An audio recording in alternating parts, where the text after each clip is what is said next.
सभी लोगों को नमस्कार।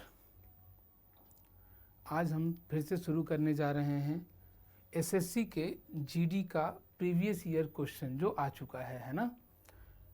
तो हम लोग अपने तैयारी में थोड़ा सा और स्पीड लाएंगे और कोशिश करेंगे कि किस तरीके से हम जो क्वेश्चंस दिए जाते हैं एग्ज़ाम में उसको कैसे बनाएं, ठीक है, कितना आसान तरीके से बनाएं, ठीक है। कब किस फॉर्मूला का यूज़ करें, ज़रूरी नहीं है कि हमेशा हम अपने क्वेश्चन को बेसिक तरीके से बनाएं, ठीक है। इन सब बातों को ध्यान से समझिएगा, ठीक है। चलिए तो कोशिश करते हैं क्वेश्चन को अच्छे तरीके से और आसान तरीके से बनाने के लिए, है ना। पहला क्वेश्चन आया हुआ क्वेश्चन है, सब लोगों को समझ में आ रहा है, ठीक है। तो अगर हम बात कर रहे हैं ऐसे क्वेश्चन के बारे में, कहा जा रहा है a shopkeeper allows a discount of 40% on his article, ठीक है। एक आदमी अपने आर्टिकल पे मतलब कोई वस्तु पर 40% का डिस्काउंट देता है। डिस्काउंट के रूप में कितना देता है, तो 40%, ठीक है। And still makes a profit of 20%, और फिर भी चाहता है कि प्रॉफिट के रूप में, लाभ के रूप में उसको कितना मिले, 20% मिले, ठीक है। तो हमसे ये पूछा जा रहा है how much cost price does shopkeeper पे। तो शॉपकीपर जो है वो कॉस्ट प्राइस कितना रखा होगा, है ना, कि article whose mark price is 2400, जिसका मार्क प्राइस दिया हुआ है 2400 रुपीज, ओके। तो जब भी मार्केट प्राइस और कॉस्ट प्राइस में रिलेशन पूछे, आप एक फॉर्मूला ध्यान में रखिए, ठीक है। एकदम आसान सा है। कॉस्ट प्राइस का और मार्केट प्राइस का रिलेशन मतलब रेशियो, ठीक है, दोनों 100 से रिलेट करेगा, ध्यान से समझना है, ठीक है। कॉस्ट प्राइस प्रॉफिट से रिलेट करता है, इसीलिए ये नीचे जाएगा प्रॉफिट परसेंट, है ना, क्रॉस में। डिस्काउंट मार्केट प्राइस से रिलेट करता है तो ये डिस्काउंट परसेंट। डिस्काउंट निगेटिव चीज़ है, माइनस होता है। प्रॉफिट पॉजिटिव चीज़ है, प्लस होता है। याद रखना इस चीज़ को याद रखिएगा, आपका क्वेश्चन एकदम आसानी से बन जाएगा। बोलिए, तो 100 माइनस डिस्काउंट, डिस्काउंट कितना है 40, 100 में से 40 किए कितना हो गया 60। जोड़ना है प्रॉफिट को 20, 100 प्लस 20 कितना हो गया 120, क्लियर है। कैंसिल करेंगे, ये हो गया 1/2, ठीक है। अब बोलिए, जो दिया हुआ है मार्केट प्राइस दिया हुआ है 2400, मतलब क्या ये 2400 रुपया है, ठीक है। किससे गुना किया गया है, तो 2 को 1200 से, है ना, 1200, मतलब इसका भी वैल्यू कितना हो जाएगा 1200। तो इस तरीके से हम बोलेंगे कि मेरा जो कॉस्ट प्राइस है वो कितना होगा 1200, यही पूछा गया है अपने क्वेश्चन में, क्लियर है। तो इस तरीके से क्वेश्चन को समझेंगे, बनाएंगे, ठीक है। फॉर्मूला जरूर याद रखेंगे, बहुत छोटा सा फॉर्मूला है, समझ देंगे, ठीक है। नेक्स्ट क्वेश्चन, चलिए अगला क्वेश्चन और बेहतरीन। बोला गया एक आदमी जो है कोई खास डिस्टेंस स्कूटर से 64 किलोमीटर पर आवर की स्पीड से ट्रैवल करता है। मतलब स्पीड जो है पहला उसका कितना है, speed S1 64 kilometre per hour, 64 kilometre प्रति घंटा। दूसरा, and return the starting place riding a bicycle at 16 kilometre, और उधर से वापस आता है तो स्पीड बदल जाता है, कितना है 16 किलोमीटर पर आवर, है ना। तो हमसे पूछा जा रहा है एवरेज स्पीड क्या हुआ होल जर्नी का, क्लियर है। चलिए ध्यान से समझिए ऐसे क्वेश्चन को, ठीक है। तो एवरेज स्पीड का जो फॉर्मूला होता है वो 2xy/x+y होता है, ठीक है। जब दो स्पीड दिया हुआ है तो हम बात करते हैं एवरेज स्पीड, औसत गति क्या होगा, तो 2 टाइम ऑफ दोनों speed S1 into S2 divided by S1 plus S2, clear है। कब, लेकिन ध्यान देना है ये तभी अप्लाई होगा जब डिस्टेंस कांस्टेंट हो, डिस्टेंस एक जैसा हो। इसमें कहा जितना दूर जाता है रिटर्न करता है, तो रिटर्न करेगा तो उतना ही दूर आएगा, तो डिस्टेंस कांस्टेंट है, तब हम ये काम कर सकते हैं, ठीक है। उसी तरीके से अगर 3 अलग अलग दिया हुआ है, जैसे x, पहला x kilometre per our, y kilometre per our और z kilometre per our. Okay, तीन तीन स्पीड दिया हुआ है और तीनों का डिस्टेंस जो है एक जैसा है। तो इसमें एवरेज स्पीड का फॉर्मूला क्या, ध्यान से समझिएगा। दो चीज था तो 2 टाइम ऑफ दोनों का मल्टीप्लीकेशन, तीन चीज है तो 3 टाइम ऑफ तीनों चीजों का मल्टीप्लीकेशन। समझ में आ रहा है? दो चीज है तो एक एक चीज का सम, यहाँ तीन चीज है तो तीन से एक कम करेंगे, दो दो चीज का सम, मतलब XY plus YZ plus ZX। Clear है? तो अब क्वेश्चन आपका आसान हो गया, बिल्कुल आप समझ सकते हैं क्वेश्चन को, है ना। पहला 2 टाइम ऑफ S1 मतलब 64 इंटू दूसरा 16 डिवाइडेड बाई 64 गुना सम है ना, प्लस कितना है 16। इस तरीके से करेंगे 2 इंटू 64 इंटू 16 बाई दोनों का सम 6 1 7 और 1 कितना 8 80। क्लियर है? 8 से कैंसिल कर रहे हैं तो 8 से 10 बार में और 8 से 2 बार में। अब ध्यान से देखिए, ऐसा नहीं कि इसको 2 से और काट के 5 से कर दें। क्लियर है? ऐसे कीजिएगा तो कैलकुलेशन आपका बड़ा हो जाएगा। ठीक है, कैलकुलेशन भी ध्यान देना है कि हम कैसे छोटा कर सकते हैं। बोलिए, 2 दूना 4, 4 से गुना करना आसान है, 4 चौका 16 का 6, 1 बचा है ना, 4 छक 24 और 1 कितना 25। ध्यान से समझिए, 10 से डिवाइड था इसलिए एक डिजिट के पहले डेसिमल, किलोमीटर पर आवर। क्या बातें समझ में आ रही हैं सभी लोगों को, है ना। तो ये क्या चीज़ है, स्पीड है। आंसर समझ में आ रहा है आप लोगों को? ठीक है, तो कैलकुलेशन को भी थोड़ा ध्यान से समझना है कि कैलकुलेशन हम क्या करें कि मेरा आसानी से बने। ठीक है, चलिए नेक्स्ट क्वेश्चन के बारे में हम लोग बात करते हैं। ठीक है, ओके। अच्छा, नेक्स्ट क्वेश्चन लगता है वही आ गया है। वही है। ओके, नेक्स्ट है ना, अगला क्वेश्चन यहां दिया गया है। A diameter of a right circular cylinder is 14 centimetre. ठीक है, सिलेंडर के बारे में बात किया गया। चलिए, ये है आपका सिलेंडर। ठीक है, तो सिलेंडर के बारे में अगर बात किया जा रहा है तो आपसे पूछा जा रहा है, वो बताया क्या गया, 14 सेंटीमीटर क्या है, इसका डायमीटर है, मतलब व्यास है ना। व्यास मतलब यहाँ से यहाँ तक टोटल। तो बताइए इसका रेडियस कितना हो जाएगा, आधा, 14 का आधा है ना, मतलब 7 सेंटीमीटर। और इसकी ऊंचाई कितनी है, h बराबर दिया हुआ है 2 सेंटीमीटर। क्लियर है? हमसे क्या पूछा जा रहा है curve surface area. Curve surface area, इसका मतलब वक्र पृष्ठीय क्षेत्रफल है ना, और plus and total surface area. Total surface area, संपूर्ण पृष्ठीय क्षेत्रफल, ये क्या होगा, ये पूछा जा रहा है। क्लियर है? तो बस फॉर्मूला का जरूरत है। बोलिए फॉर्मूला।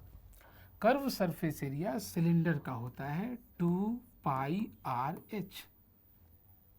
क्लियर है? अगर हम टोटल सरफेस एरिया के बारे में बात करें, कर्व सरफेस एरिया मतलब ये चारों तरफ वाला, तो क्या हो गया 2 पाई आर एच और प्लस में 2 ठे circle 2 pi r square. Basically ये हमसे पूछा जा रहा है ना, जिसमें सभी चीज़ों का वैल्यू हम लोगों को मालूम है पहले से। ठीक है, तो जो कॉमन है एटलीस्ट वो तो ले लें।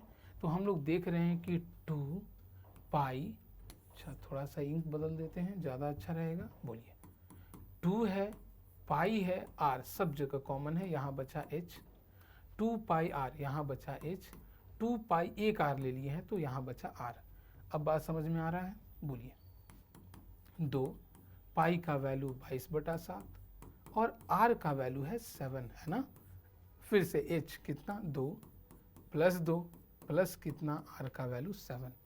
ये 7 से 7 कैंसिल हो गया, 22 दूना कितना है 44 गुना 7 और 2 9 और 2 कितना 11, इसी को गुना करना है। ठीक है, बोलिए 4 है तो 4, 4 और 4 8, 4 का 4, 484 सेंटीमीटर स्क्वायर। क्लियर है?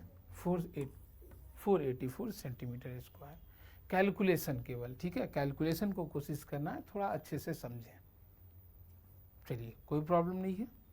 नेक्स्ट हम लोग बात करते हैं एक और क्वेश्चंस के बारे में, है ना। समझना है, फॉर्मूला को याद रखना है, ठीक है। चलिए अगला दिया गया, what is the fourth proportion of root over 6, root over 8, root over 21 something. जब भी प्रोपोर्शनल के टर्म में हम बात करते हैं तो मेरे पास टर्म होता है a is to be proportional c is to d। Clear है। ये कौन सा है, तो ये फर्स्ट है ना। ये कौन सा है, तो सेकंड। ये कौन सा है, तो थर्ड, ठीक है। और ये कौन है, तो फोर्थ। समझ में आ रहा है ये चीज, ठीक है। हमसे जो पूछा जाएगा हमेशा उसके जगह पे x रखेंगे, बाकी को डायरेक्टली लिखेंगे। क्या है पहला, तो रूट ओवर 6। दूसरा क्या है, तो रूट ओवर 8। तीसरा क्या है, तो रूट ओवर 21। और चौथा फाइंड आउट करना है, दैट इज कौन सा, x, है ना।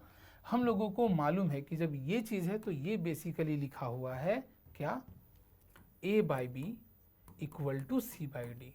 तो इस तरीके से क्रॉस मल्टीप्लाई होगा a इंटू डी बराबर b इंटू सी। इसका मतलब ये हुआ कि पहला और लास्ट का मल्टीप्लिकेशन अंदर वाले दोनों के मल्टीप्लिकेशन के बराबर होता है ना। तो बोलिए हम पहला और लास्ट किए, मतलब रूट ओवर 6 इंटू कितना x equal to root over 8 into कितना, रूट 21, ठीक है। इसका मतलब है x का वैल्यू हो गया रूट 8 गुना रूट 21 रूट ओवर कितना 6।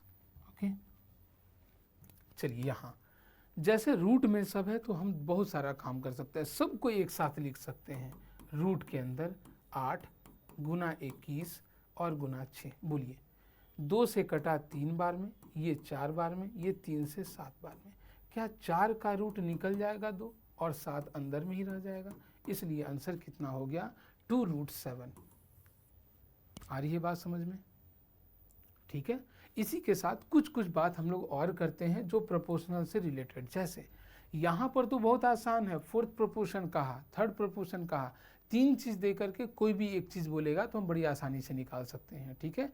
लेकिन जब 2 चीज दे करके और कुछ पूछा जाए, जैसे ओके ध्यान से समझना है, जैसे पूछ दिया जाएगा find the mean proportion of a and b. कोई भी 2 चीज का मीन प्रोपोर्शन क्या है। मीन प्रोपोर्शन कहने का मतलब मध्यानुपाती, है ना। हम लोगों को बेसिकली क्या निकालना है यहाँ, तो मध्यानुपाती निकालना है। सॉरी ये म है, ओके मध्यानुपाती, ठीक है। कैसे निकालेंगे मध्यानुपाती, 2 ही चीज दिया, अनुपात में कहा। तो हमेशा याद रखना है कि जो भी चीज पूछा जाए उसके लिए हम मान लेते हैं कि वो x है। क्या है, वो x है। तो ये मध्य में रहेगा, बीच में रहेगा, किसके, a और b के बीच में रहेगा क्या, x। लेकिन हमें तो मालूम है कि प्रोपोर्शनल जो समानुपात होता है वो 4 चीजों से बना होता है। अभी तुरंत हम लोग पीछे देखे थे, है ना। तो हम लोग इसको 4 में बदलेंगे। 4 में बदलने के लिए क्या करना होता है, तो बीच वाले को हमेशा याद रखना है, हम x नहीं बोल रहे हैं, ठीक है। बीच वाले को हमेशा 2 बार लिख देते हैं। क्या होगा, a x again x and then b। क्या हो गया, अब क्या लिख सकते हैं, a is to x proportional x is to b। Okay then हम लोगों को मालूम है इसका गुना आपस में बराबर, तो x और x मिलके x square equal to ab। इसीलिए x का वैल्यू क्या होगा, रूट ओवर ab। तो जब भी अब 2 चीज का मध्यानुपाती पूछे हम सीधे इस फॉर्मूला का यूज करके बना सकते हैं। क्लियर है। जैसे अगर बोले find the mean proportion of 9